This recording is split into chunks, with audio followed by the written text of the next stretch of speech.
ماضی قریب کا ایک واقعہ، مدینہ منورہ سے محبت کا واقعہ بیان کر رہا ہوں جو آج سے 61 سال پہلے پیش آیا۔ آج سے 61 سال پہلے، اس وقت ہم بیٹھے ہوئے ہیں اپریل 2022 میں، اور یہ واقعہ ہے 20 مئی 1961 اور اتفاق کی بات ہے کہ اگر ہم سال گنیں تو آج سے کتنے سال بنتے ہیں پیچھے؟ 61 سال ہی بنتے ہیں، اور سن بھی کون سا ہے؟ 1961۔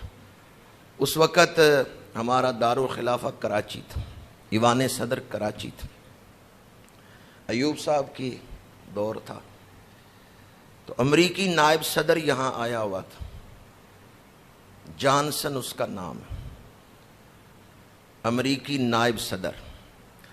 تو وہ کراچی میں ایوان صدر کی طرف جا رہا تھا سرکاری پروٹوکول کے ساتھ۔ یہ بات جو میں بیان کر رہا ہوں آپ اسے نیٹ پہ بھی ریسرچ کر سکتے ہیں، اگر اتنا لکھیں بشیر احمد ساربان ود امریکی پریزیڈنٹ جانسن، تو آپ یہ واقعہ خود پڑھ سکتے ہیں، خود وہاں ریسرچ کر سکتے ہیں نیٹ پر۔ جانسن سرکاری پروٹوکول کے ساتھ ایوان صدر کی طرف جا رہا تھا، کراچی کی سڑکوں پہ استقبال کیا جا رہا ہے، اور وہ سرکاری گاڑی میں بیٹھا ہوا ہے، آگے پیچھے پروٹوکول گاڑیاں ہیں، کئی جگہ پہ اس نے گاڑی روک کے، گاڑی سے نیچے اتر کے، سیکورٹی کے حلقے کو توڑ کے کراچی کے لوگوں سے ملاقات کی۔ ایک جگہ اس نے دیکھا کہ ایک لمبی قطار ہے اونٹوں کی، اور اونٹ ساربان جو ہیں وہ مہارے پکڑ کے چل رہے ہیں، تو اس نے اپنے پروٹوکول افسروں سے کہا بھی گاڑی روک دو۔ گاڑی روک دی گئی، وہ گاڑی سے اترا اور اس نے بغیر سیکورٹی کا خیال کیے ہوئے خود چل کے گیا، ایک ساربان سے اس نے مصافحہ کیا، اس کا نام تھا بشیر احمد۔ اب ترجمان ساتھ تھا، وہ تو دیہاتی آدمی تھا، سادہ آدمی تھا، وہ تو انگریزی نہیں جانتا تھا، ان پڑھ تھا، ترجمان ساتھ تھا، ترجمان کے ذریعے گفتگو ہو رہی تھی۔ بشیر احمد سے امریکی نائب صدر جانسن نے پوچھا کہ یہ اونٹ پہ کیا لادا ہوا ہے؟ اس نے کہا بھوسا ہے جو اس کی خوراک ہے، چارہ ہے۔ اس نے کہا اونٹ کی عمر کتنی ہے؟ اس نے کہا 5 سال میرے اونٹ کی عمر ہے، اور خود ہی اس نے کہا میں شوق سے اس کو غازی کہہ کے بلاتا ہوں۔ جانسن نے جب بشیر احمد کی سادگی دیکھی، وارفتگی دیکھی، تو امریکی نائب صدر نے اس پاکستانی سے مصافحہ کرتے ہوئے کہا کہ آج سے ہم دونوں دوست ہیں، آج سے ہم دونوں دوست ہیں۔ تو آگے سے بشیر احمد نے کہا ٹھیک ہے، آج سے ہم دونوں دوست ہیں۔ جانسن نے کہا کبھی آؤ گے اپنے دوست کے گھر؟ اگر میں تمہیں بلاؤں تو امریکہ آؤ گے؟ اس نے کہا کیوں نہیں، اپنے یار دکھا رہا ہوں گے۔ بات ختم ہو گئی، صدر صاحب چلے گئے۔ دوسرے دن وہ جو عام سا آدمی تھا نا بشیر احمد ساربان، پاکستان کی اخبارات میں اس کی تصاویر لگی ہوئی تھیں، اب کتابوں میں اس کی تصویریں چھپ چکی ہیں، میرے پاس اس کی تصویریں موجود ہیں، بشیر احمد ساربان کی جو تصویریں ہیں وہ موجود ہیں۔ اخبارات میں فرسٹ پیج پہ اس کی تصویریں لگی ہوئی تھیں۔ امریکی صدر تو دورہ کر کے واپس چلا گیا۔ چند دن بعد پاکستانی اخبار میں ایک صحافی تھا ابراہیم جلیس، اس نے مضمون لکھا، وہ کالم لکھتا تھا وغیرہ وغیرہ، یہ عنوان تھا اس کے کالم کا، وغیرہ وغیرہ۔ تو اس کالم کے اندر اس نے ذکر کیا کہ شہر فتح کرنا اتنا کمال نہیں ہے، دل فتح کرنا اصل کمال ہے۔ تو جانسن آیا، اس نے کوئی پروٹوکول کا خیال نہیں کیا، وہ ایک عام کیمل ڈرائیور سے ملا، ساربان سے ملا، اس کو اپنا دوست بنا کے گیا اور کہنے لگا کہ آج سے میں اور تو دوست ہیں۔ یہ مضمون اس نے لکھا، ابراہیم جلیس نے۔ امریکی سفارت خانہ جو یہاں کراچی میں تھا، انہوں نے اس کو انگریزی میں ٹرانسلیٹ کروایا اور امریکہ بھیج دیا، وہاں وہ امریکہ کے اخبارات میں مضمون چھپا۔ جانسن نے جب وہ مضمون دیکھا تو اس کو یاد آ گیا کہ کراچی میں میرا ایک دوست ہے جس کو میں دوست بنا کے آیا ہوں. اب اس نے یہاں امریکی سفارت خانے کو حکم دیا کہ میرے اس دوست کو لاؤ امریکہ، میں اس کو دعوت دے کے آیا تھا، لہذا اس کا ویزا لگاؤ، اس کو سیر کراؤ امریکہ کی.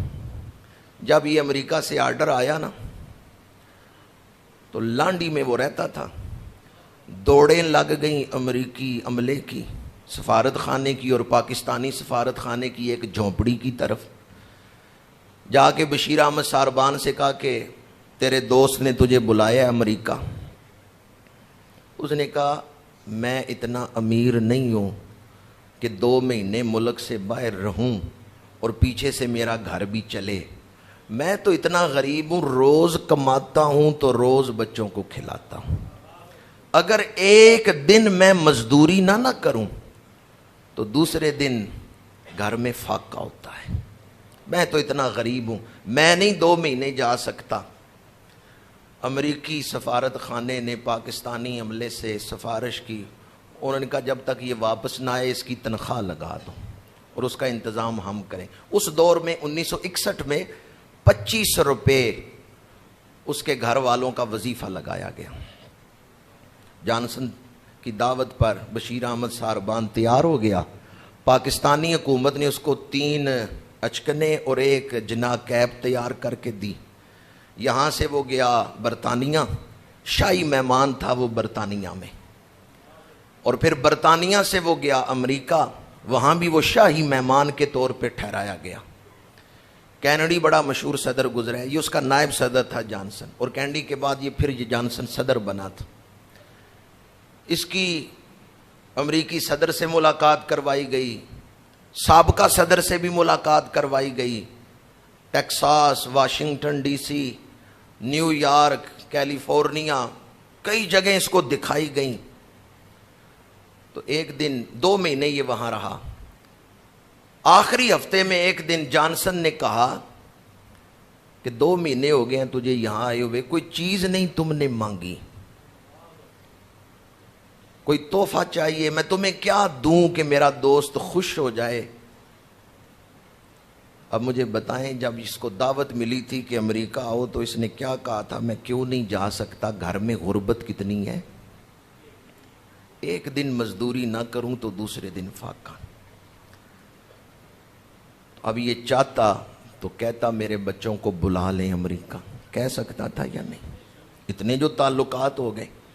اس کی تصویریں کتابوں میں موجود ہیں کہ ایک گھوڑے پہ جانسن بیٹھا ہوا ہے، ساتھ دوسرے گھوڑے پہ یہ برابر اس کے سفر کر رہا ہے، سیر کر رہا ہے. عام سا ساربان، لیکن وہاں اسے شاہی مہمان کا پروٹوکول دیا گیا.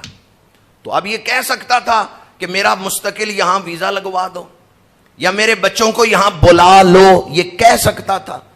لیکن جب جانسن نے کہا نا مانگو کیا چاہیے، کون سا تحفہ دوں، تو آگے سے اس نے ترجمان سے کہا کہ مجھے مدینہ منورہ کا ویزا لگوا دیں.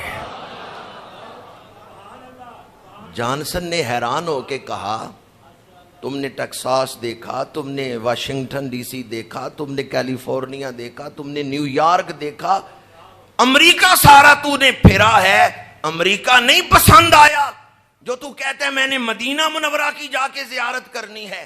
بشیر احمد ساربان نے کہا ایسے ہزاروں امریکہ ہوں، مدینہ منورہ کے ایک پہاڑ کا مقابلہ بھی نہیں کر سکتے. مدینہ منورہ کا کیا موازنہ ہے، مدینہ منورہ تو کائنات کا سردار شہر ہے. اگر آپ نے مجھے کوئی تحفہ دینا ہے نا تو مجھے ویزا لگوا دیں مدینہ منورہ کا. جانسن نے کہا ٹھیک ہے. اس نے اپنے عملے سے کہا کہ ویزا اپلائی کرو، میرا بھی اپلائی کرو، اس کا بھی 2 ویزے اپلائی کرو. جو ہی جانسن نے اسے کہا نا کہ ٹھیک ہے ہم مدینہ منورہ جائیں گے، اشکوں کی برسات لگ گئی. وہ ساربان ایسے رو رہے بچوں کی طرح. تو جو امریکی عملہ تھا نا وہ ترجمان اس سے پوچھتا ہے رو کیوں رہے ہو؟ ایک ہی لفظ بار بار اس کی زبان پہ آ رہا تھا. وہ ساربان کہہ رہا تھا کہاں مدینہ منورہ، کہاں بشیر احمد، کہاں مدینہ منورہ، کہاں در رسول، کہاں مجھ جیسا گناہگار، میں مدینہ منورہ جاؤں گا. میں مدینہ منورہ وہ بار بار یہی کہہ رہا تھا، میں مدینہ منورہ جاؤں گا۔ میری ماں تو بچپن میں مجھے کہتی تھی وہ خوش نصیب ہیں جنہیں رب اپنے محبوب کا شہر دکھاتا ہے۔ اب وہ وقت آ گیا، میں کہاں، مدینہ منورہ کہاں، وہ بار بار یہی کہہ رہا تھا، میں گنہگار مدینہ منورہ میں جاؤں گا۔ جب وہ رو رہا تھا تو جانسن نے ترجمان سے کہا اس سے پوچھو یہ مدینہ منورہ جانے کا سن کے اتنا رو کیوں رہا ہے، خوشی کے آنسو تھے، وہاں اس کے والدین رہتے ہیں، وہاں کون رہتا ہے؟ تو آگے سے بشیر احمد ساربان نے کہا وہاں والدین تو نہیں رہتے، پر وہ ہستی معظم رہتی ہے جن پر والدین قربان کیے جا سکتے ہیں۔ سعودیہ حکومت نے جانسن سے کہا کہ یہاں آنے کے لیے تو اسلام ضروری ہے، حرمین میں مسلمان ہی آ سکتے ہیں، لہذا صرف بشیر احمد ساربان کا ویزا ہی لگا، جانسن کو تو نہیں اجازت ملی۔ لیکن جانسن نے تصویریں منگائیں مدینہ منورہ کی، میں دیکھوں تو صحیح کہ وہ شہر کتنا سونا ہے کہ امریکہ سارا پھر کے بھی بشیر احمد کہتا تھا میں نے جانا مدینہ منورہ ہی ہے۔ پتہ ہے یہ کراچی میں آیا کہاں سے تھا؟ بشیر احمد پیدا بریلی شریف میں ہوا تھا، جب پاکستان بنا تو یہ ہجرت کر کے کراچی آیا تھا، یہ مہاجر تھا۔ بشیر احمد ساربان جو ہے یہ بریلی شریف میں بچپن گزار کے آیا تھا۔ میں نے جب یہ واقعہ پڑھا تو میرے نہاں خانہ دل سے یہ صدا اٹھی کہ جو بریلی شریف سے آیا ہے اسے لاکھ مرتبہ امریکہ پھرا لو، اس کا دل لگے گا تو مدینہ منورہ میں جا کے ہی لگے گا۔ اعلیٰ حضرت فرماتے ہیں کس بیم و رجا کے عالم میں طیبہ کی زیارت ہوتی ہے، ایک سمت شریعت ہوتی ہے، ایک سمت محبت ہوتی ہے، کہ مدینہ منورہ میں جا کے روضہ رسول کی حاضری کے وقت جو کیفیت ہوتی ہے اسے الفاظ میں بیان نہیں کیا جا سکتا۔